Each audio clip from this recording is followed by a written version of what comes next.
The Judgment, a story by Franz Kafka, for Miss Felice B. It was a Sunday morning in the most beautiful spring. Georg Bendemann, a young merchant, sat in his private room on the first floor of one of the low, lightly built houses that stretched in a long row along the river, differing almost only in height and color.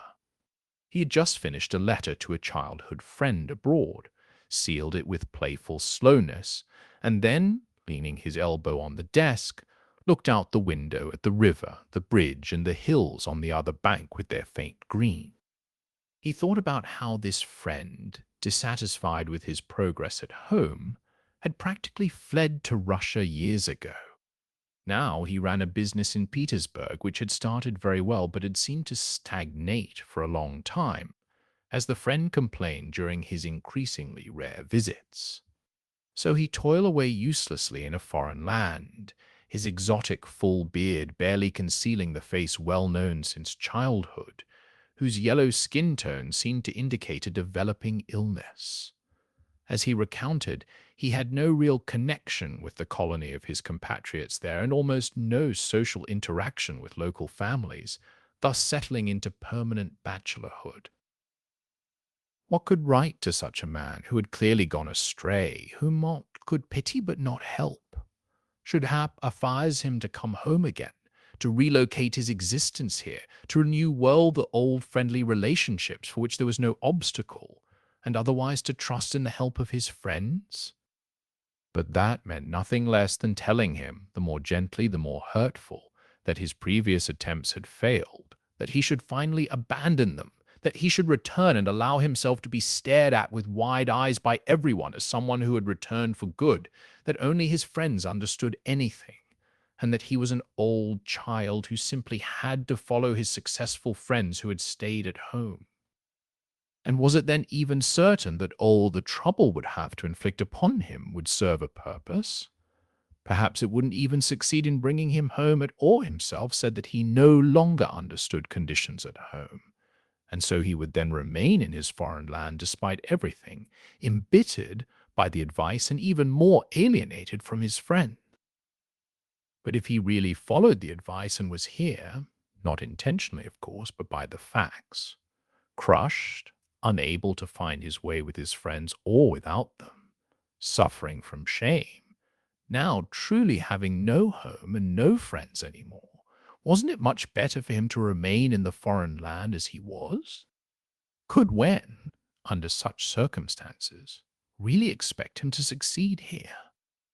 For these reasons, if Fenn still wanted to maintain the correspondence at O, one could not give him any real news, such as Fenn would unhesitatingly give even the most distant acquaintances. The friend had not been home for over 3 years, and explained this very poorly with the uncertainty of political conditions in Russia, which supposedly did not allow even the shortest absence of a small businessman, while hundreds of thousands of Russians traveled calmly around the world. In the course of these 3 years, however, much had changed for Georg. The friend had probably learned of the death of Korczyk's mother, which had occurred about 2 years earlier, and since der Korczyk had lived in a common household with his old father, and had expressed his condolences in a letter with a dryness that could only be due to the fact that grief over such an event becomes completely unimaginable in a foreign land.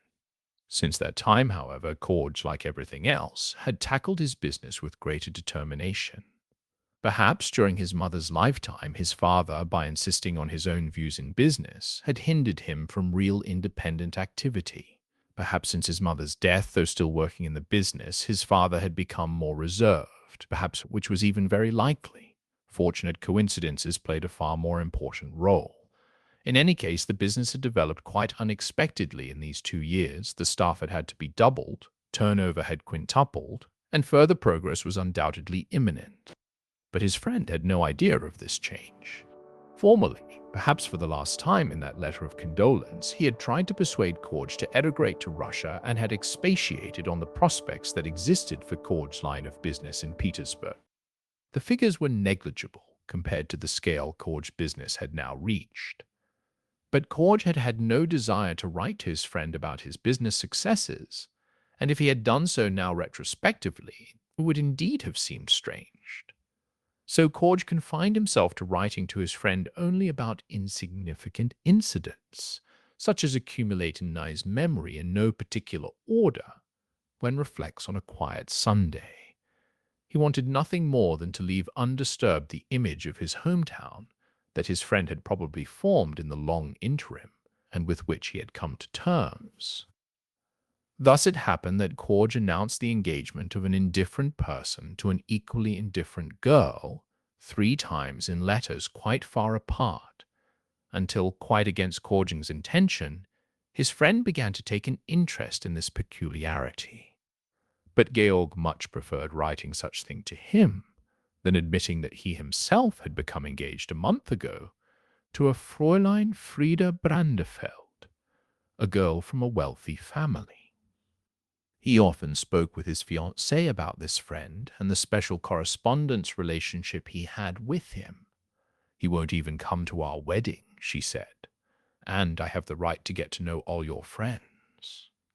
"I don't want to disturb him," Georg replied. "Understand me correctly, he would probably come, at least I believe so, but he would feel compelled and harmed, perhaps envy me, and certainly return alone, dissatisfied and unable to ever overcome this dissatisfaction." "Alone? Do you know what that means?" "Yes. Can't he find out about our marriage in other ways?" "I can't prevent that, of course, but it's unlikely given his way of life. If you have such friends, Georg, you shouldn't have gotten engaged at all." "Yes, that's both our fault, but I wouldn't have it any other way now." And when she then, breathing rapidly under his kisses, still brought forth, "Actually, it still offends me." He truly thought it harmless to write everything to his friend. "This is who I am, and he has to accept me as such," he told himself. "I can't cut out a person from myself who might be more suitable for his friendship than I am." And indeed, in the long letter he wrote that Sunday morning, he informed his friend of his engagement with the following words: "I've saved the best news for last. I have become engaged to a Fräulein Frieda Brandefeld, a girl from a wealthy family who settled here long after your departure, so you are unlikely to know her. There will be another opportunity to tell you more about my fiancée. Today it suffices for you to know that I am very happy, and that our mutual relationship has only changed in so far as you will now have a happy friend in me, instead of a very ordinary response. Besides, in my bride, who sends you her warmest regards, and will write to you herself soon, you'll find a sincere friend, which isn't entirely insignificant for a bachelor. I know many things keep you from visiting us, but wouldn't my wedding be the perfect occasion to cast our obstacles aside for once? But whatever the case may be, act without any reservations and only according to your good intentions." With this letter in hand, Georg had sat for a long time at his desk, his face turned towards the window. He had barely responded with an absent smile to an acquaintance who had greeted him from the street in passing. Finally, he put the letter in his pocket and walked out of his room, across a small hallway, into his father's room, where he hadn't been for months. There was no other need for it either, as he constantly interacted with his father at the business. They ate lunch together at a restaurant, and in the evenings, although each provided for himself as he pleased, they usually sat for a while, each with his newspaper, in the shared living room, unless Georg, as was most often the case, was with friends or now visiting his fiancée. Georg was astonished at how dark his father's room was, even on this sunny morning. Such a shadow was cast by the high wall that rose beyond the narrow courtyard. His father sat by the window in a corner adorned with various mementos of his late mother, reading the newspaper, holding it sideways in front of his eyes, trying to compensate for some eye weakness. On the table were the remains of breakfast, of which not much seemed to have been eaten. "Ah, Georg," his father said, and immediately walked towards him. His heavy dressing gown opened as he walked, the ends fluttering around him bead My father is still a giant, Georg told himself. It's unbearably dark in here, he then said. Yes, it is dark, his father replied. You've closed the window too? I prefer it that way. It's quite warm outside, Georg said, as if as an afterthought to what he had said earlier, and sat down. His father cleared the breakfast dishes and placed them on a cabinet. I just wanted to tell you, Georg continued, following the old man's movements completely lost in thought, that I have now, after all, announced my engagement to Petersburg. He pulled the letter slightly out of his pocket and let it fall back in. Why to Petersburg? His father asked.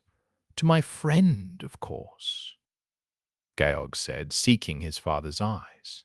At work, he's completely different, he thought. How he sits here broadly and crosses his arms over his chest.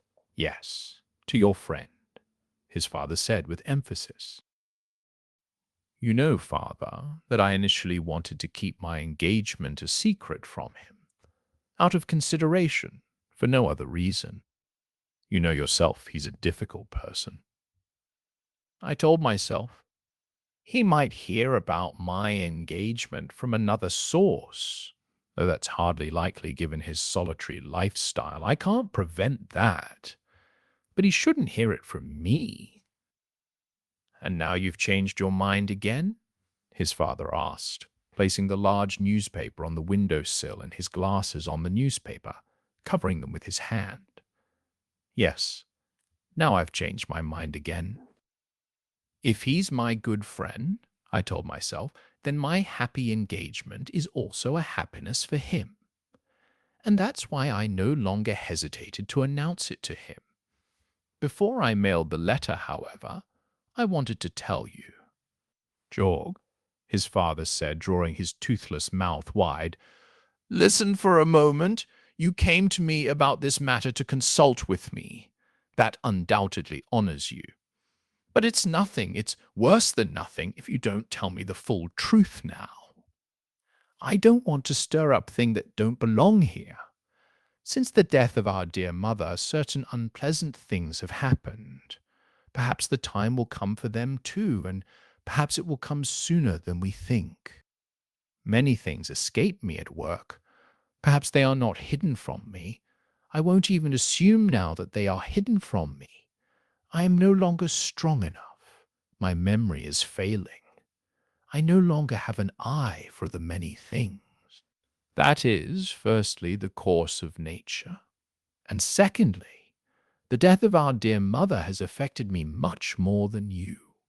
But since we are on this matter, on this letter, I ask you, Georg, do not deceive me. It is a trifle, it is not worth the breath, so do not deceive me. Do you really have this friend in Petersburg? George stood up, embarrassed. Let's leave my friends out of it. 1,000 friends can't replace my father. Do you know what I think? You don't take care of yourself enough. But age demands its due. You are indispensable to me in business, you know that very well. But if the business threatens your health, I'll close it forever tomorrow. That won't do. We need to introduce a different way of life for you. From the ground up. You sit here in the dark, and in the living room you'd have beautiful light. You sip at breakfast instead of getting a proper meat. You sit with the window closed, and the air would do you so much good. No, my father. I will call the doctor, and we will follow his prescriptions. We will change rooms. You will move into the front room, and I will move in here. It will be no change for you. Everything will be transferred, but all that can wait. Now lie down in bed for a little while. You absolutely need rest. Come, I will help you undress. You'll see, I can do it. Or do you want to go straight to the front room? Then you can lie down in my bed for now. That would be very sensible, by the way. George stood close beside his father, who had let his head, with its shaggy white hair, sink onto his chest. George, his father said softly, without moving. George immediately knelt beside his father. He saw the pupils in his father's tired face, unnaturally large, fixed on him from the corners of his eyes. You have no friend in Petersburg. You've always been a joker, and you haven't held back, even with me. How could you possibly have a friend there of all places? I can't believe that at Un. Think again, father, George said, lifting his father from the armchair, and as he now stood quite weakly, taking off his dressing gown, it will soon be 3 years since my friend visited us. I still remember that you didn't particularly like him. At least twice I denied him to you, even though he was sitting right there in my room. I could quite understand your dislike for him. My friend has his peculiarities. But then you also had quite a good conversation with him again. I was so proud then that you listened to him, nodded, and asked questions. If you think about it, you must remember he told incredible stories about the Russian Revolution back then. How, for example, on a business trip in Kiev, during a riot, he saw a clergyman on a balcony who cut a broad blood cross into the palm of his hand, raised this hand, and called out to the crowd. You yourself have retold this story here and there. Meanwhile, George had managed to get his father to sit down again and carefully take off the jersey trousers he wore over his linen underpants, as well as his socks. At the sight of the not-so-clean laundry, he reproached himself for having neglected his father. It would certainly have been his duty to oversee his father's change of clothes.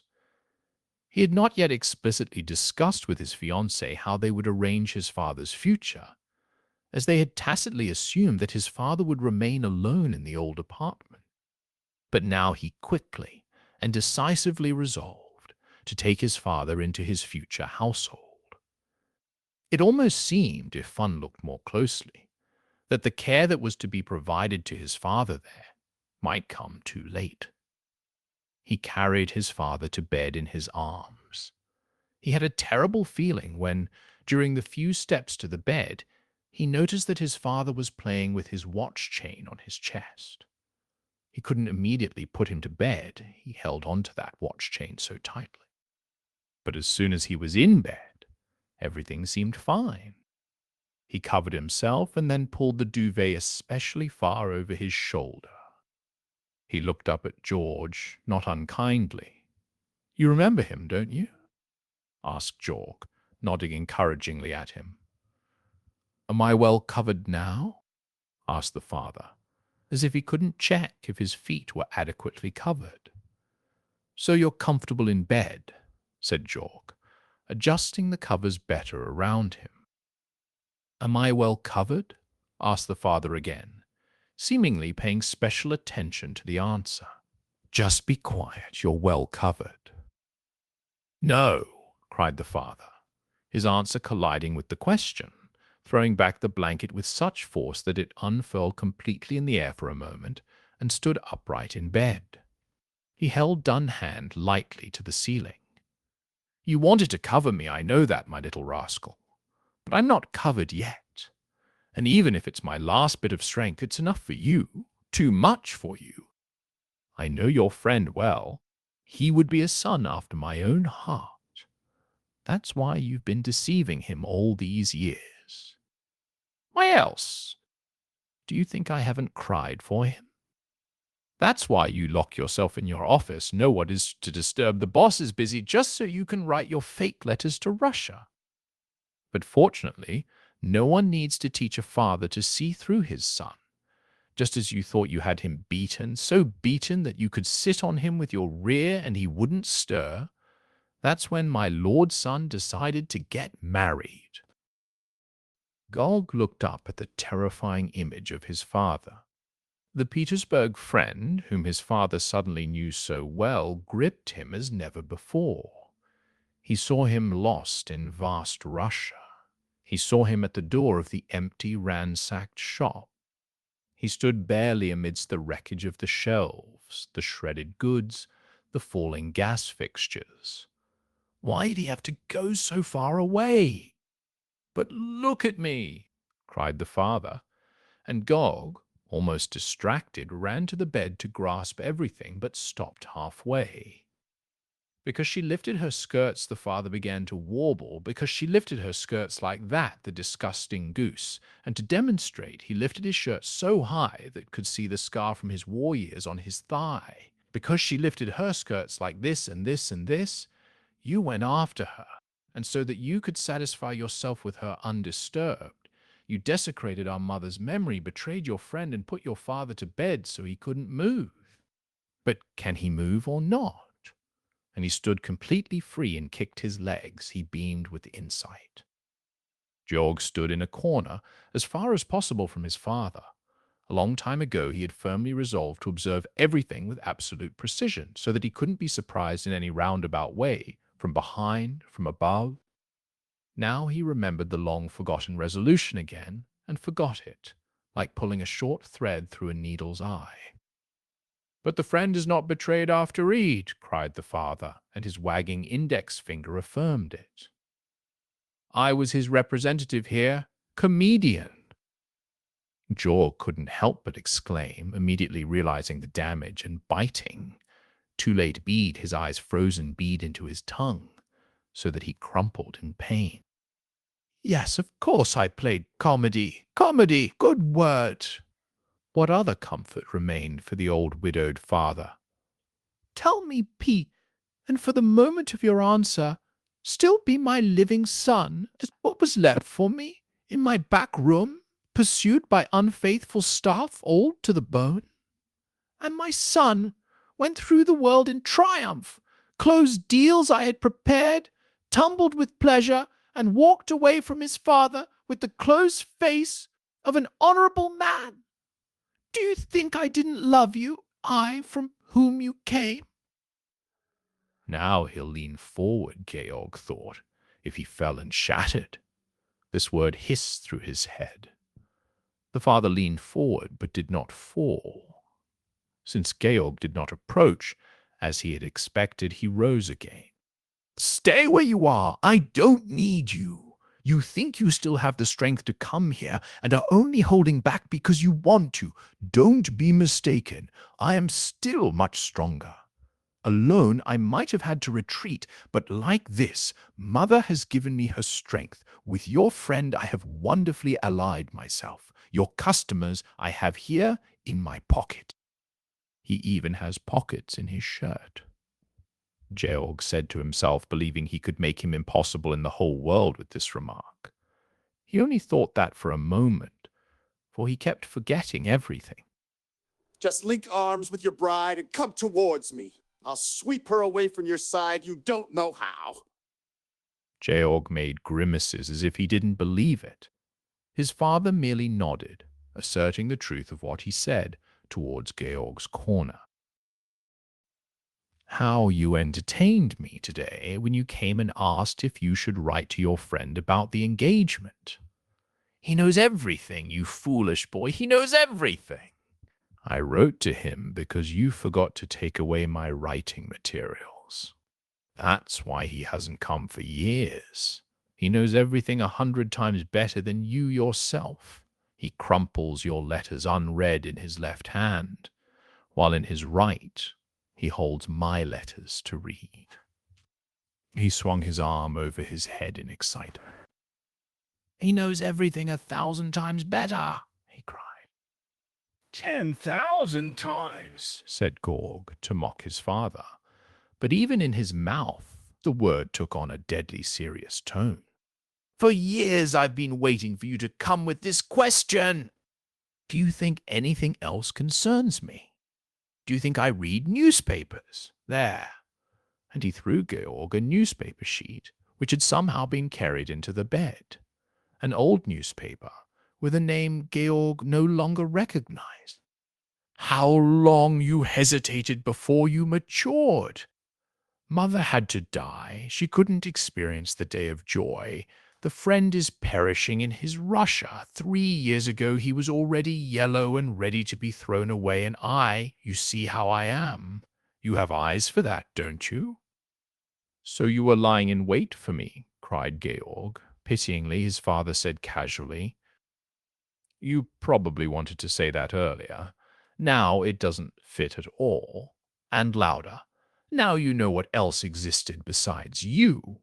Until now you only knew about yourself. You were actually an innocent child, but even more truly, you were a devilish human being. And therefore, no, I now condemn you to death by drowning." George felt driven from the room, the thump with which his father fell onto the bed behind him still ringing in his ears.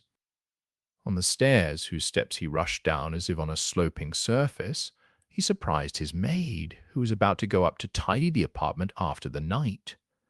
"Jesus!" she cried, covering her face with her apron, but he was already gone. He sprang out of the gate, driven across the roadway towards the water.